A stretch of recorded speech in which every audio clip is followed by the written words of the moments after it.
Got the job. Yes. Come on.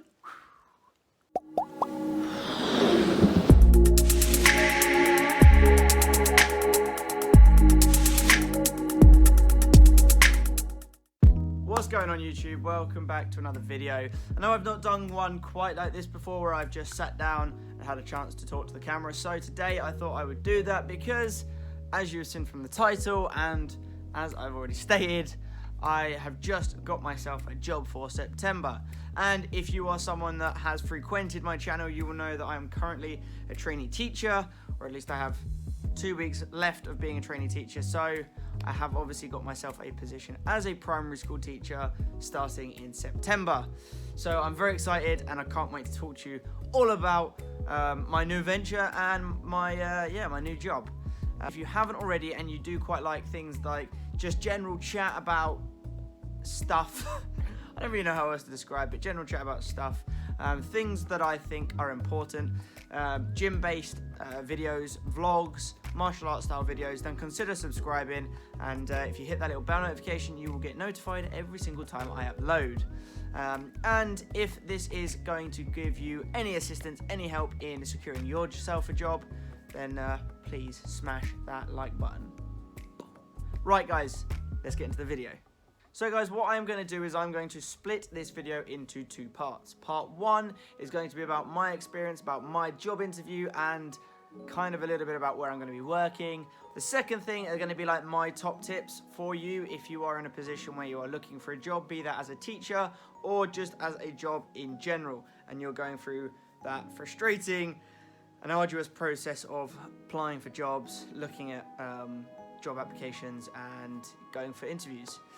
So I have been applying for teacher positions, NQT roles more appropriately, since about January. It is now sort of early to mid-June. So it's been sort of on and off about 6 months. Now, because I'm an NQT, and the way that the school system works is as a teacher, if you're a teacher and you're looking to leave your position or you're looking to get a new job, you have to basically leave a term so that the school can then go through the relevant sort of systems and processes to get a new teacher in. So most positions for NQTs and for, well, most teachers happen and come up a term in advance. Obviously, for positions coming up in September, all the teachers that are currently in positions, if they wanted to leave, they will have had to have resigned sort of last term. And NQTs are sort of primed and ready to apply for them. So I am now based in Gloucester, as you guys probably know, and so I was looking for jobs all up and down throughout Gloucestershire, a little bit into Worcestershire, down towards Bristol, but within the area, because obviously I've got my flat, so I didn't want to be moving too far away, and obviously Laura lives with me too, and she's just got herself a new job in the area as well. So ideally I wanted something within the area or fairly close so that I could drive to it, so I wasn't traveling long periods to get to and from my place of work, and so I was using the Gloucestershire County Council website. They have all of the school jobs listed up within Gloucestershire, and I was also using something called Hoople, which is for sort of Malvern and Hereford and all those kind of areas too.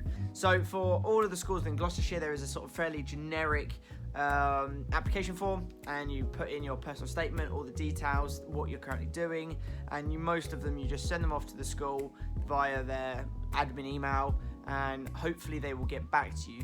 Now, because, especially for September, because there are a lot of NQTs applying for jobs, I mean, on my course alone, there's like sort of at least 200 of us, if not more, that are all looking for jobs as teachers.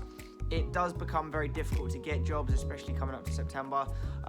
If you are sort of more of a veteran when it comes to teaching and you're potentially looking for higher up positions or positions that give you a little bit more leeway and freedom, then it's a bit different because positions come up all over throughout the year.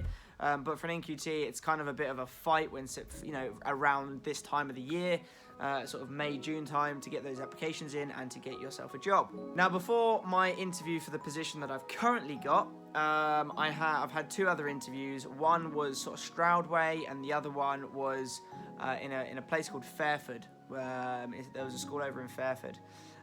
Really nice schools, both of them. I thought the interview went really well, but unfortunately I was up against some other candidates that had already been teaching for a year. One of the chaps on the position who was applying for it, he'd already been teaching for 5 years, so he had lots more experience, and unfortunately I just wasn't offered the position in that instance. Second position that I went for was in a really nice little village school. With the exception for one other who was an internal candidate, we were all NQTs, we were fresh in uni, ready and raring to get our first job, and I was basically told that they wanted to give me the position, but because there was this internal candidate, they weren't in a position to do so because we were equals. So it was good because I knew I was on the right track, but it was frustrating because it was like, wow, it was more technicality than anything that meant I didn't get the position. Now, the next interview was the job that I've got. I'm not going to say the school name, but it was a really small village school, really cool. All the teachers were lovely. We had 2 lessons to teach. I had a 20-minute English lesson to start off with, teaching common exception words, so words that don't follow the sort of cannot be said phonetically. Used a really cool book for it, talking about weasels taking over the world. Book is by Elise Dolan. It's this one. Really good book. If you're a teacher or if you've got kids especially, have a look for it. It was on offer in WH Smith for £3, but it's really well illustrated. As you can see, there's tons of pictures. You can see really well illustrated, lots of really nice pictures to it, and I just got them basically carrying on the story. So there you go, look, they're in science labs doing all sorts of mischief. And it was a really fun story, really nice way to sort of introduce the lesson, and the children engaged in it really well. The second lesson was looking at fractions appropriate to their age, so them cutting up pancakes based on fractions that I was writing on the board. And then I would say something like, if you have 1/4 and you added 3/4, what would that make? And they could like make it on their pancakes and they could work it out. And then obviously they got to eat the pancakes afterwards. Obviously came across well in the interview. I just got a really good positive vibe for the teachers, and the governors were really happy with me as well. So I was offered the job, which was amazing. I have got 2 weeks left of my current placement, so I'm obviously trying to get as much experience teaching in the year 1-2 class as I can, and then as of September I will be embarking on teaching year 3 and 4.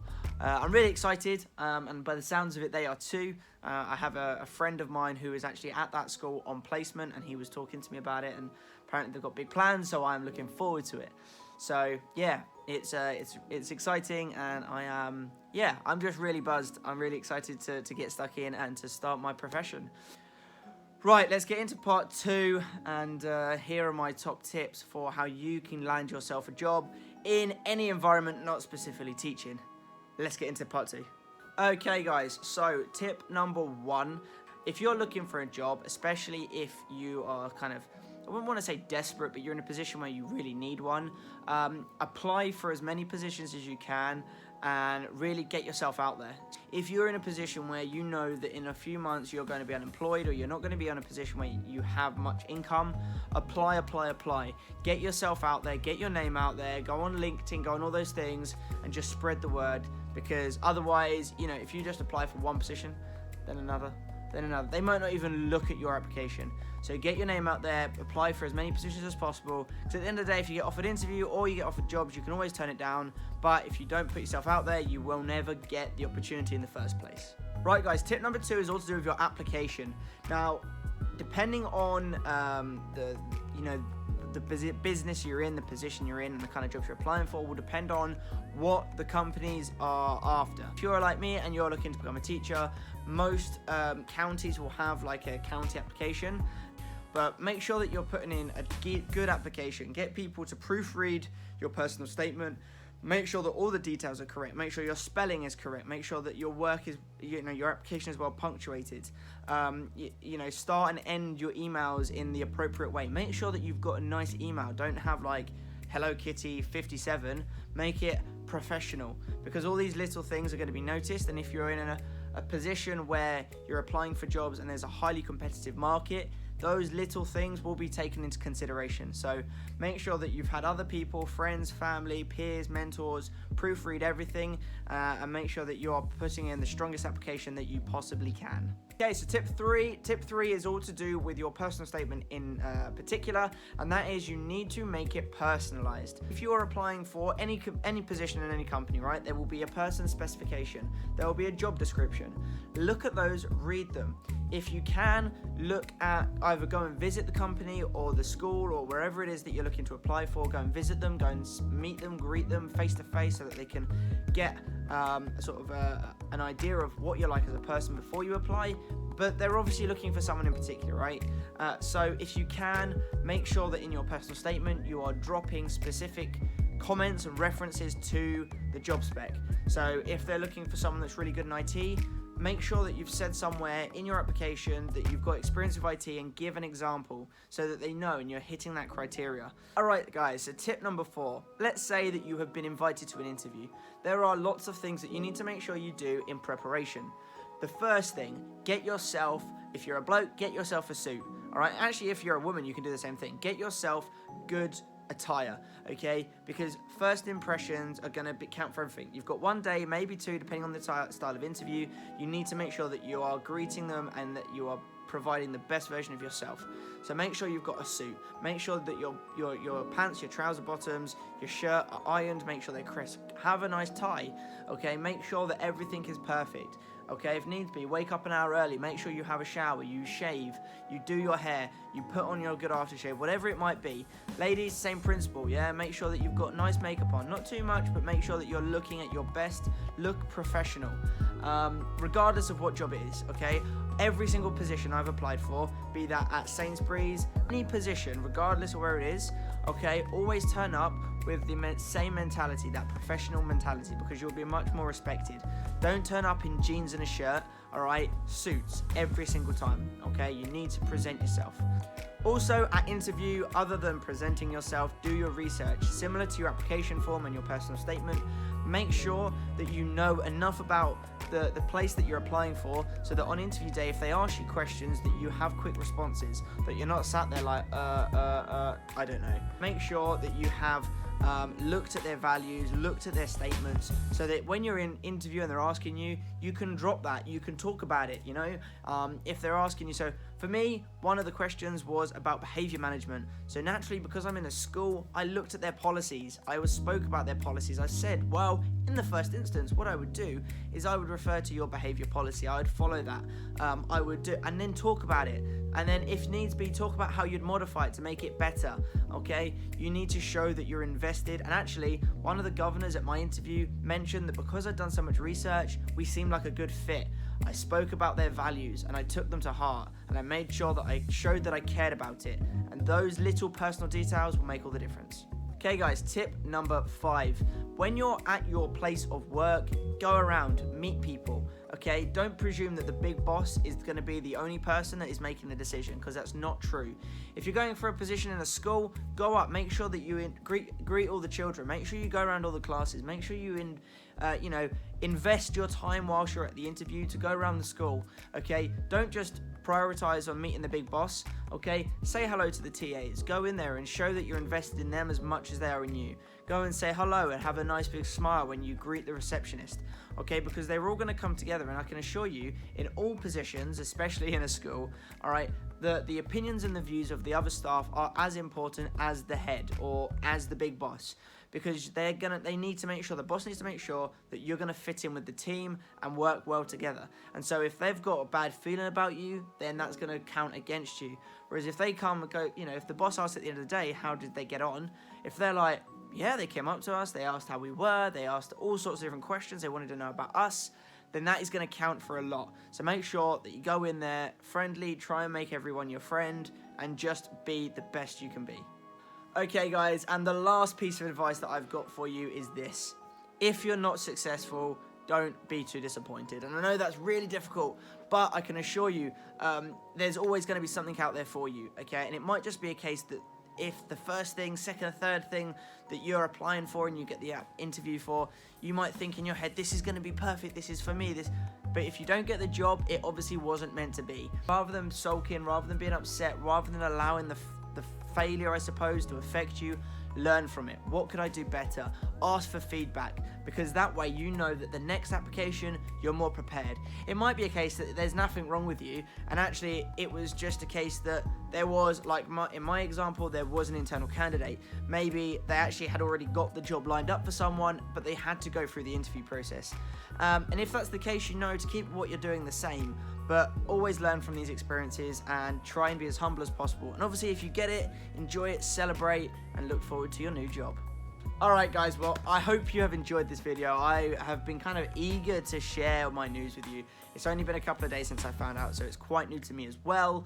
But I am super hyped, super excited, and I'm a little bit nervous, but I'm ready and I'm raring to go for September. And obviously, when September comes round, I will do an update video and I'll let you know how I'm getting on. Apologies that I've not been getting any videos out recently. It's been about a week since I last uploaded, but as you can imagine, what with job applications and school life, I have been quite busy. Nonetheless, this weekend I have an awesome weekend planned. By the time this video gets out to you, it will have gone, but I've got a really cool weekend planned, so a really awesome vlog is coming very, very soon, so keep your eyes peeled for that. Right guys, if you have enjoyed this video, as I said at the beginning, please smash that like button. If you've got anything you want to ask me about job applications, if you want any advice, or if you want to ask me how my experiences has been, please leave a comment down below. And as I said at the beginning, if you enjoy this video, consider subscribing. Right, until next time guys, see you later. Bye.